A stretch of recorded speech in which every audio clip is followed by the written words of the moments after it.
Hello friends, तर स्वागत आहे आपलं या यूट्यूब चॅनलवरती. मित्रांनो, चॅनलवर नवीन असाल तर चॅनलला नक्की सबस्क्राईब करा व अशाच नवनवीन अपडेट्स पाहत राहा.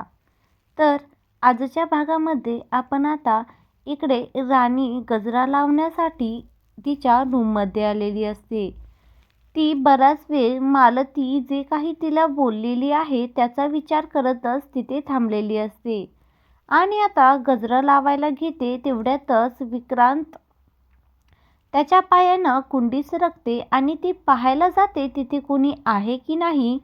तेवढ्यातच रत्ना तिथे येते, कारण राणीला वरती तिच्या रूममध्ये येऊन बराच वेळ झालेला असतो. लगेचच ती बोलते की राणी राणी तिथंच थबकते. तेवढ्यातच विक्रांतही वाचतो राणीच्या तावडीतून. रत्ना बोलू लागते की राणी अगं चल की, सगळ्या बायका तुझी वाट पाहत आहेत. राणी आता तिथूनच माघार घेते आणि खाली हॉलमध्ये येते. सर्व बायकांना हळदी कुंकू झाल्यावरती इकडे राणी आता तिच्या आईला बाहेर सोडण्यासाठी येत असते आणि सांगत असते की आई तू बरी आहेस ना, आता तुला बरं वाटतंय ना, काही टेन्शन घेत जाऊ नकोस हा, डबल काही जर झालं तर मग. राणीची आई बोलत असते की नाही ग राणी, मी कसंही टेन्शन घेत नाही. राणी मनातल्या मनात विचार करते, मला माहिती आहे आई, तुझ्या मनामध्ये तुला नेमकं काय सांगायचंय मला, पण ते तुला सांगू वाटत नाहीये खरंच. तेवढ्यातच इंद्रा इकडे फुले घेऊन आलेला असतो आणि बाहेर पाहतो तर काय, राणीची आई, आबा, विक्रांत सगळेजण बाहेरच.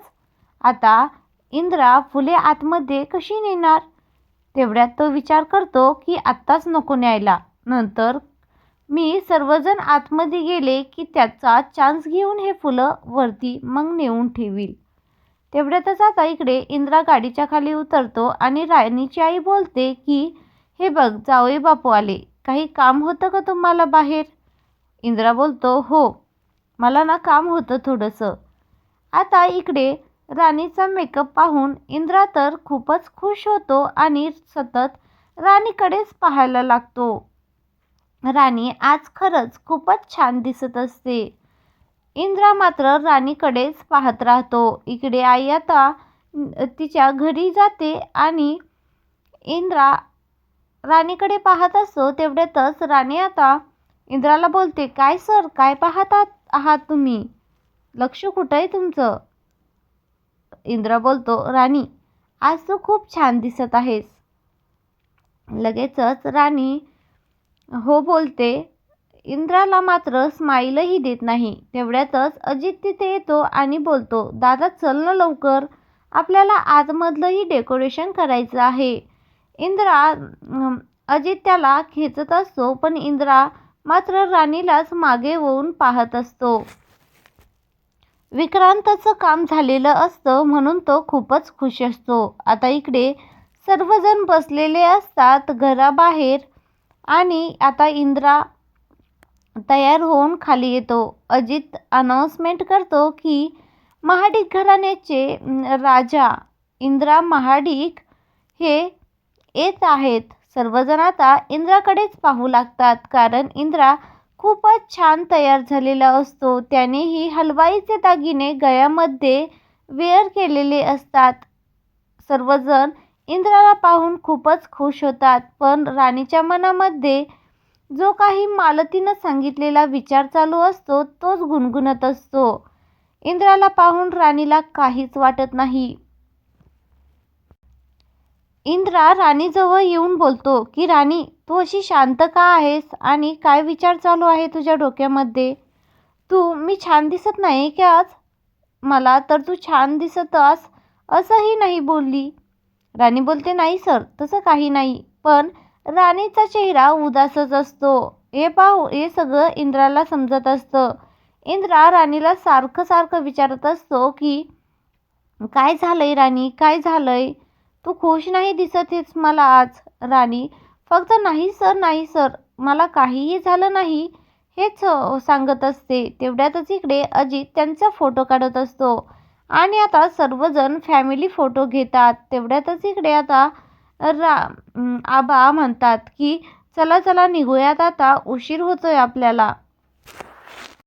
सर्वजण आता जायला निघतात. आबा इंद्राला बोलत असतात, हे बघ इंद्रा, आता राणीला वेळ दे आणि तुम्ही दोघेच जण आहात या घरामध्ये. आता तुमचं मत मांडा एकमेकांसोबत, चांगला टाईम स्पेंड करा असं सांगत असतात. इकडे मालती मात्र राणीला सांगत असते, राणी हे बघ, आता आम्ही इथून जात आहोत, पण आम्हाला वापस येऊस्तोवर ना तू हे घर सोडून जाणार आहेस. राणीला हेच सांगत असते. तेवढ्यातच आता मोठ्याने बोलू लागते की हे बघ राणी, गॅस बाहेर ठेव, चालू करून कुठे बाहेर जाऊ नकोस. लक्षात ठेव, गॅस व्यवस्थित बंद कर. जणू काही राणीची मालतीला खूपच काळजी असल्यासारखं सांगत असते. आता सगळे तिथून कोल्हापूरसाठी निघतात. आता राणी व इंद्रा दोघेच जण असतात. इंद्रा बोलतो, हे बघ, चल आता आपण ना आतमध्ये जाऊयात. राणी बोलते की थांबा सर, मला तुमच्याशी काहीतरी बोलायचंय. इंद्रा बोलतो, हो का राणी, मलाही तुझ्याशी काहीतरी बोलायचंय. इंद्रा बोलतो, इतकी काय घाई आहे तुला? आता दिवस रात्र आपलीच आहे, सर्व फॅमिलीला वापस येईपर्यंत. राणी बोलते, हो सर, जाऊ द्या, तुम्ही बोला आधी, तुम्हाला काय बोलायचंय ते. इंद्रा बोलतो, आत्ताच नाही, तुला कळेलच. जा बरं, कपाटामध्ये एक साडी ठेवलेली आहे, ती पटकन घालून ये टेरेसवरती.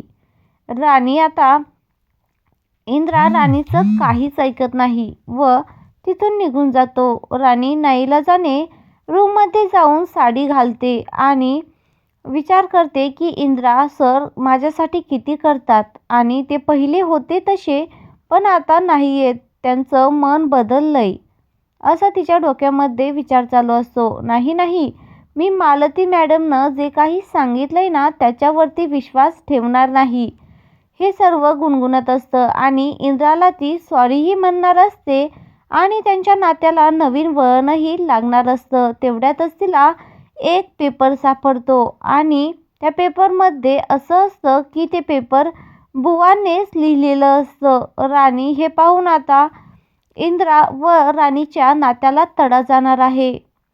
नेमकं काय लिहिलंय त्या चिठ्ठीमध्ये? बुवांचं अक्षर आहे हेच राणीच्या मनामध्ये असतं. राणी ती चिठ्ठी पूर्ण वाचते आणि टेरेसवरती निघायला लागते. तेवढ्यातच पायरीवरती चालताना तिच्या मनात सारखा मालतीचाच विचार असतो की मालती मॅडम असं का म्हटल्यात आणि मालती मॅडम जे काही बोलल्यात त्या खरं आहे ना, असंच चालू असतो. लगेचच इकडे इंद्रा राणी आल्यावरती काय काय करायचं याची प्रॅक्टिस करत असतो. राणीची एंट्री होते आणि लगेचच इंद्रा तिला बोलणार. तेवढ्यातच राणी त्यालाच प्रश्न विचारू लागते की काय सर, तुम्ही मला त्रास व्हावा म्हणून तुमच्या नावाचं मंगळसूत्र माझ्या गळ्यात बांधलं. इंद्रा बोलतो, हो राणी, आणि बुवा तुमचा ॲक्सिडेंट करणार होते का? इंद्रा बोलतो, हो राणी, आणि हे सर्व तुम्ही मुद्दामून घडून आणलंय ना? इंद्रा बोलतो, हो, हे सर्व मी ठरवून केलंय, पण राणी माझं ऐकून तर घेशील ना? राणी आता इंद्राचं ऐकत असते आणि इंद्रा मालतीचा डाव आता उलटणार आहे. राणी व इंद्रा पुन्हा एकत्र येणार आहेत. मित्रांनो, हे पाहणं खूपच इंटरेस्टिंग आणि एक्सायटेड ठरणार आहे. तेव्हा व्हिडिओला शेवटपर्यंत नक्की पहा आणि चॅनलला सबस्क्राईब नक्की करा.